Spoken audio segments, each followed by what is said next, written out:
Um dos ministros do Supremo Tribunal Federal deu uma resposta que, se levada ao pé da letra, acabaria inocentando todos os acusados pela suposta tentativa de golpe. Na última sexta-feira, enquanto participava de um evento do Tribunal de Contas do Estado de Minas Gerais, em Belo Horizonte, o Flávio Dino foi questionado por um repórter da Itatiaia sobre o fato do ex-presidente Jair Bolsonaro ter apresentado provas durante o seu depoimento ao STF de que Flávio Dino, há alguns anos atrás, fez sérias acusações ao sistema eleitoral brasileiro e às urnas eletrônicas. A única resposta possível é essa. É algo que fez parte de um outro momento da minha vida no passado.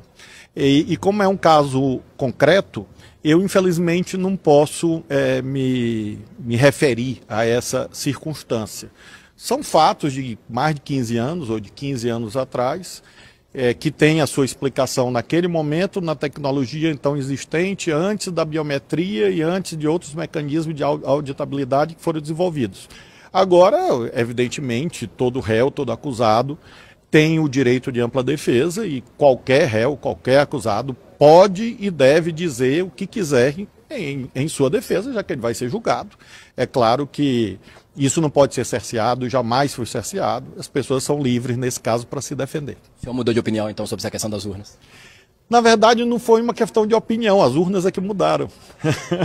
Essa é a versão de Flávio Dino. Mas agora vamos aos fatos. Primeiro, essa fase da vida de Flávio Dino não se encerrou há 15 anos. Há publicações feitas por ele em seu perfil no antigo Twitter e até hoje presentes na rede social com data de novembro de 2013, ou seja, menos de 12 anos atrás. Segundo, o argumento de que foram as urnas que mudaram e não a opinião dele é falso, pois apesar de terem sido adotadas medidas para coibir parte dos problemas apontados por Flávio Dino no passado, como foi o caso da adoção do sistema biométrico para a identificação do eleitor, nem todas as críticas feitas por ele naquela fase da sua vida deixariam de ser feitas hoje se ele fosse uma pessoa coerente. Em maio de 2012, por exemplo, ele repostou uma publicação de um usuário que questionou se uma pessoa-chave que controla as urnas eletrônicas quisesse alterar o resultado. É possível? Flávio Dino afirmou, sim, facilmente. Isso é uma coisa que até hoje não tem solução. Como disse o ilustríssimo Dr. Sebastião Coelho em uma live recente em que ele participou aqui no canal, não se trata de não confiar nas máquinas, mas de não confiar nas pessoas que estão por trás delas. Para resolver essa desconfiança que grande parte da população brasileira tem, a impressão do voto e a contagem pública seriam essenciais. No entanto, a maioria dos atuais ministros do STF lutam arduamente contra qualquer possibilidade de que isso seja implantado. A impressão do voto chegou a ser aprovada pelo Congresso Nacional por 2 vezes ao longo dos últimos 16 anos e foi derrubada pelo STF por 2 vezes, isso quando sua composição ainda nem era tão política como é hoje.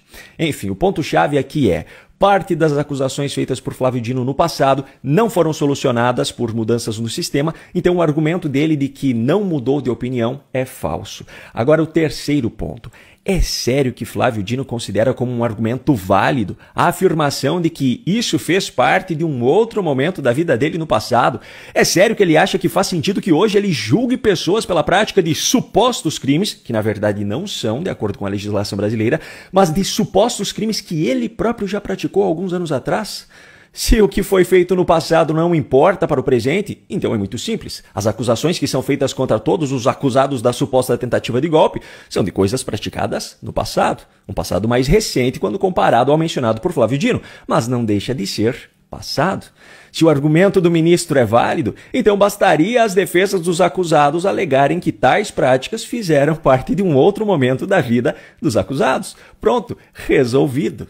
Da mesma forma, as piadas feitas pelo humorista Léo Lins em um show em 2022 não poderiam fazê-lo ser condenado a 8 anos de prisão, afinal, foram feitas no passado, em outro momento da vida dele.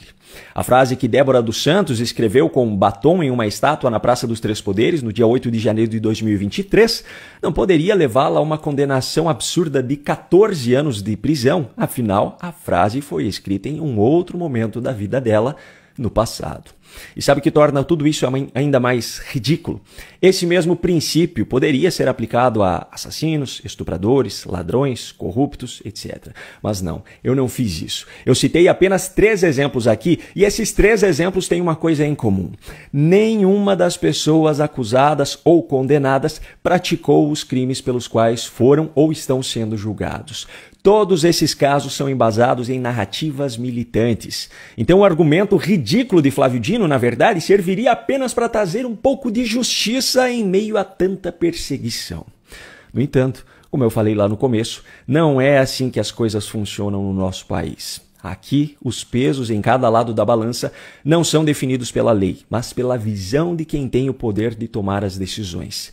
E em vez de darem exemplo de caráter, de coerência, que é o mínimo que se espera de autoridades que ocupam esse tipo de cargo, o exemplo que essas pessoas dão é justamente o contrário.